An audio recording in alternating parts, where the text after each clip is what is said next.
Hi everyone, this is Pallavi once again signing in from Tamanna Vani. Happy Makar Sankranti to all. पतंग के उत्सव में आप सबों का स्वागत है। पतंग उड़ाइए ठीक उसी तरह से जैसे कि जीवन का दौड़ है। खूब उड़िए, मस्ती कीजिए, एंजॉय कीजिए, लेकिन डोर हमेशा अपने हाथ में थाम के रखिए। हमेशा याद रखें, डोर किसी और के हाथ में ना दें, क्योंकि आपका जीवन आपके हाथों है। आज मैं आप लोगों को बताना चाहती हूँ कि यह तमन्ना वाणी है क्या और इसमें क्या होता है। वैसे पहले ही वीडियो में मैंने बताया है कि तमन्ना वाणी क्या है, क्यों है और किसके लिए है।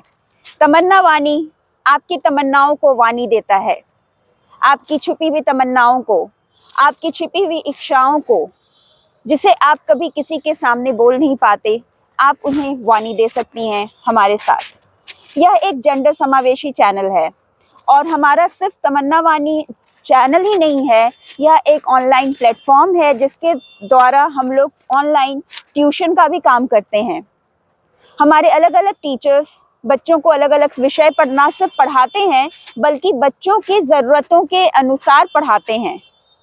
हमारा यह चैलेंज है कि हम ऐसे बच्चों को पढ़ाएंगे जिनके बारे में यह कहा जाता है कि उन्हें कोई नहीं पढ़ा सकता, वह पढ़ने में कमज़ोर हैं, वह किसी तरह से मानसिक समस्या से ग्रस्त हैं, उन्हें कोई भी समस्या है। हम लोग यह नहीं मानते, क्योंकि हमारे लिए बच्चा या बच्ची समस्या नहीं है। हम मानते हैं कि हर किसी के अंदर छिपी हुई प्रतिभा है और हम उसी प्रतिभा का विकास करते हैं। तो हमारा ऑनलाइन ट्यूशन सेंटर भी है, और ऑनलाइन इसलिए है क्योंकि हम लोग समय की भी बचत करते हैं।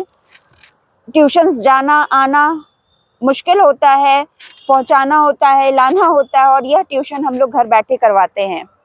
तो अगर आप लोग भी चाहें तो हमारे साथ संपर्क कर सकते हैं। हमारा मेल आईडी है जो हम नीचे दे देंगे। आप उस मेल आईडी के तहत हमारे साथ कांटेक्ट कर सकते हैं और व्हाट्सएप नंबर भी ले सकते हैं। हमारा फेसबुक में भी online tuition and counselling centre करके पेज है, आप वो भी सर्च कर सकते हैं।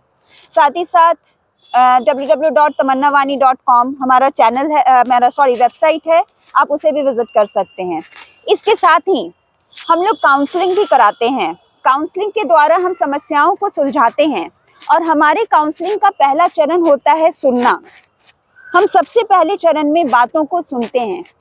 आप अपनी समस्याएं, आपके मन में बहुत सारी तरह की समस्याएं होती होंगी। आप बहुत बार अपनी बातों को कह नहीं पाते, कहीं नहीं बोल पाते। बहुत सारी चीज़ें ऐसी होती हैं जो हम अपने मन के अंदर भर के रखते हैं और उन्हें निकाल नहीं पाते, कभी बोल नहीं पाते।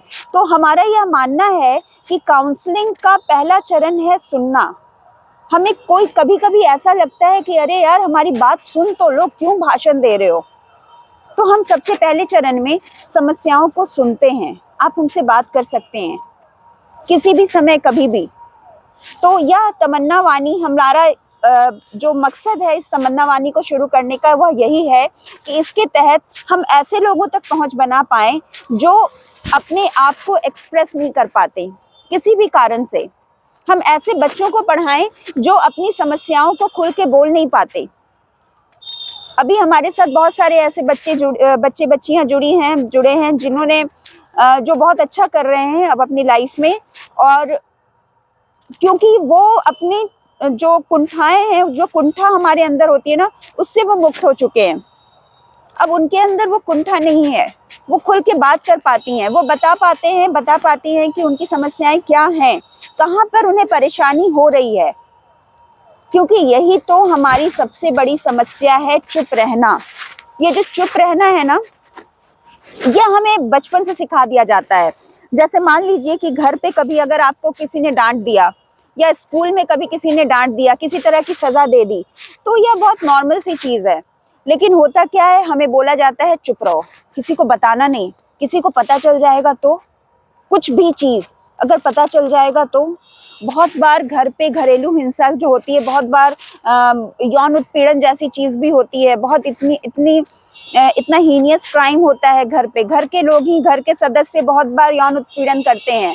और जबकि लड़कियां अपने घर पे बताती हैं, लड़के, लड़कों के साथ भी यौन उत्पीड़न होता है। अगर वो घर पे बताने की कोशिश करते हैं अपने गार्जियन से, जो भी उनके गार्जियन होते हैं उनसे बोलते हैं, तो यही कहा जाता है किसी और को मत बताना, घर की बात है घर ही में रहने दो।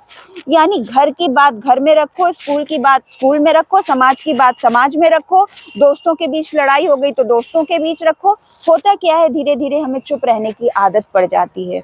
और यह जो चुप्पी है ना, यह मतलब हमें अंदर तक तोड़ देती है। और धीरे धीरे पॉल फ्रेरे ने भी लिखा है अपने पेडागॉजी ऑफ द ऑप्रेस्ड में कि किस तरह से स्टेज बाय स्टेज चुप रहने की संस्कृति सिखाई जाती है, किस तरह से लोग चुप रहने लगते हैं और हिंसा को अपने जीवन का एक पार्ट मान लेते हैं। उन्हें लगने लगता है कि कुछ गलत है ही नहीं, जो हो रहा है वो ऐसा ही होता है, यही नियति है, नियति कुछ नहीं होती। तो तमन्ना वाणी ऐसा ही प्लेटफॉर्म है, ऐसा ही एक ऑनलाइन प्लेटफॉर्म है जिसके तहत कि आप हमारे साथ जुड़ सकते हैं, हमारे साथ बातें कर सकते हैं। अगर बच्चियों को कोई समस्या हो तो हम उनका भी समाधान करते हैं। हम एजुकेशनल काउंसलिंग भी करते हैं और अलग अलग तरह की काउंसलिंग करते हैं। तो आइए आप हमारे साथ जुड़िए और जितना ज़्यादा हो, जिन्हें भी ज़रूरत हो उन्हें भी बताएं, उन्हें भी हमारे साथ जोड़ें। और इस वीडियो को लाइक करें, सब्सक्राइब करें और अगर कुछ बंद ना करें तो कम से कम शेयर करें, ताकि यह वीडियो उन तक पहुंचे जिन्हें हमारी ज़रूरत है। धन्यवाद।